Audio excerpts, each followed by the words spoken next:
করে তারা কি কাজ করছে, কোথায় যাচ্ছে, সেগুলো জনগণ এবং সরকার দেখতে পায়। একজন পুলিশ সদস্যের বিরুদ্ধে আর কখনো দুর্নীতির অভিযোগ আসলে তাকে আর পুলিশে রাখা যাবে না। এই পুলিশ বাহিনীকে সংস্কার করতে হবে। আমরা এটি বলে এসেছি।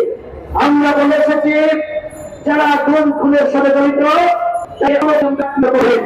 এই যে সচিব, স্বাস্থ্য সচিব জাহাঙ্গীর আলম, তার কবর গতকাল রচনা হয়ে গেছে। আমরা সকালে 34 ঘন্টার আলটিমেটাম দিয়েছিলাম।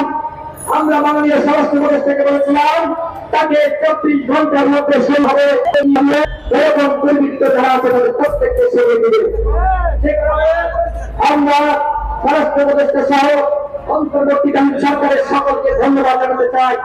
এভাবে যারা এই মাফিয়া সরকারকে ক্ষমতায় রাখার জন্য কাজ করেছিল, ওই স্ত্রীমানের লাশ কবর থেকে প্রয়োজনের হাড্ডি কুচি তুলে এনে বিচার করা উচিত কিনা বলবো?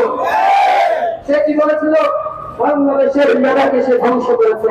প্রশাসনের আজকে ছাত্রলীগ কেদার লীগকে ঢুকিয়েছিল। তুমি কিছু হয়েছে বলতে পারো? জনগণ যখন খেতে যায়, শেখ হাসিনা প্রধানের পদ পায়নি, ওবায়দুল কাদের তো পরের কথা।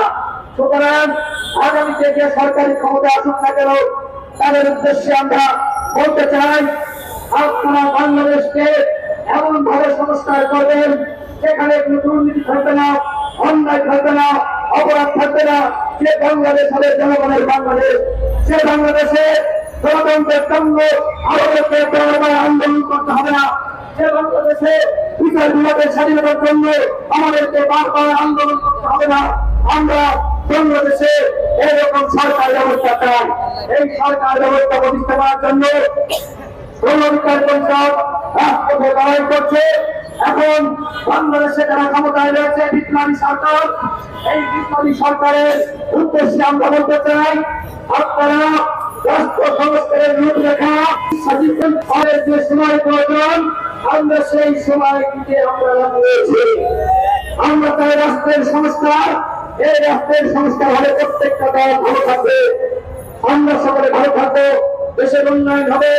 আর রাষ্ট্রের সংস্কার না করে যদি নির্বাচন হয়ে যায়, তাহলে যে দল ক্ষমতা আসবে সে রাষ্ট্র সংস্কার করবে কি করবে না সেটি আমরা বলতে পারি না। আমরা অন্তর্বর্তীকালীন সরকারের উপর আস্থা রাখছি।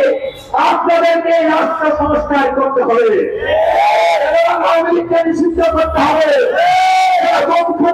গ্রেফতার করতে হবে, আগামী 48 ঘন্টার মধ্যে অবৈধ অস্ত্র দমন হবে, আওয়ামী লীগের দুর্বৃত্তদের সেগুলো হবে। তারা করবে। আজকে জনগণ পাশের নাতি হাতে তুলে নিয়েছে।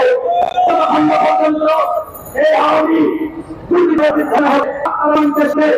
আমার পাশের নাতি হাতে দিয়ে পাহাড় দিবে, পাশের নাতি হাতে দিয়ে